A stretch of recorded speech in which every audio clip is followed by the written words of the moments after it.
ধারণা করে কথা বলা নিষেধ ইসলামে। ওয়া ইন্না যান্না লা ইউগনি মিনাল হাক্কি শাইআ, আল্লাহ বলেন ধারণা কখনো সত্যের বিকল্প হতে পারে না। আপনাকে সত্যটা জেনে বলতে হবে। আমরা এরকম সমাজে অনেক করি, অনেক।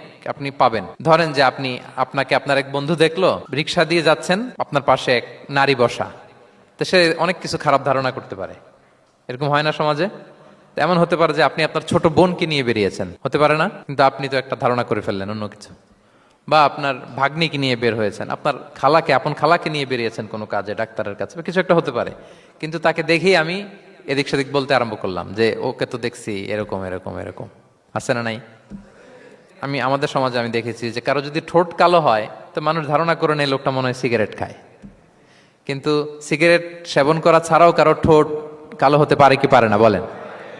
এই যে এগুলো সমাজে প্রচলিত। বিয়ে করার পর পর ইমিডিয়েট যদি কেউ একটা গাড়ি কিনে বা হুন্ডা কিনে, এটা কি বলে বলেন তো? এই বোধহয় শ্বশুর বাড়ি থেকে যৌতুক নিয়ে আসছে। দেখছেন, এরকম ভুরি ভুরি আপনি সমাজে পাবেন। আন্দাজে ধারণার উপরে আমরা অনেক কথা বলে ফেলি, কিন্তু নিশ্চিত না হয়ে আপনি কোনো কমেন্টসে যেতে পারবেন না, এটা একেবারে নিষেধ।